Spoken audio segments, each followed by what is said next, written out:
Hello, my name is Ryan, and today we're going to put fresh rings in a 2000 Yamaha Banshee. And unfortunately, this Banshee experienced minor overheating, and due to a result of that, we're not going to replace the piston because it does have a fresh top end already in it.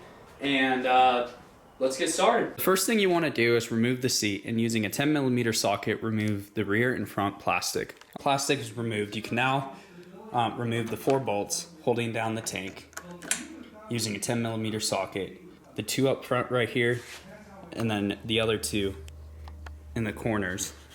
You can now disconnect the tube running to your carburetor,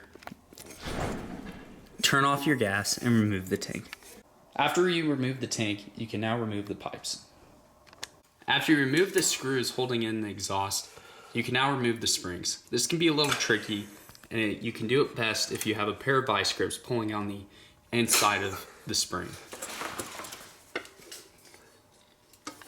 Use an awl to pull the spring down to release the tension on the pipe, on the last spring. You can now carefully remove your antifreeze reservoir and loosen 2 bolts holding in the air box.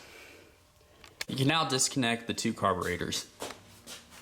Once carburetors are disconnected, you can now pull them up and set them aside.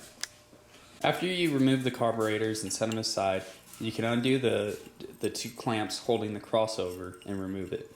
You can now carefully remove the reed valve cage, and after that, pop out the reed valve.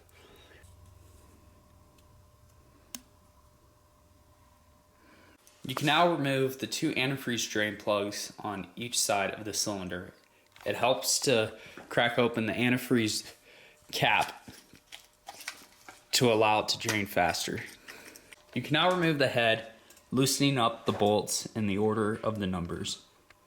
Now remove the front rear hoses connected to the head and tap the head with a rubber mallet to get it loose. You can now remove the gasket on top of the cylinder and loosen up the bolts holding down the cylinder and carefully remove it. Once all the bolts are off, you can now carefully take off the 2 cylinders. A visual inspection of the piston and cylinder walls looks perfect, and there is no noticeable wear on the skirts. After inspecting the piston, you can now install the rings. Make sure that the rings are the right side up and the bottom one is thicker than the top. The bottom ring is thicker than the top ring. You can now put on the cylinder and tighten the bolts down to 20 foot-pounds crisscross. In order to get the cylinder, the piston onto the cylinder, you want to squeeze the rings together and carefully move the cylinder around until the piston seats. And it should slide right on and you should be good to go. We already torqued these bolts down to 20 foot-pounds, and now we're putting on the head.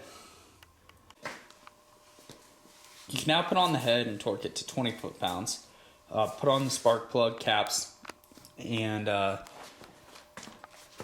2 hoses connected to the head, along with the assembly of the reed valve and the reed valve covers.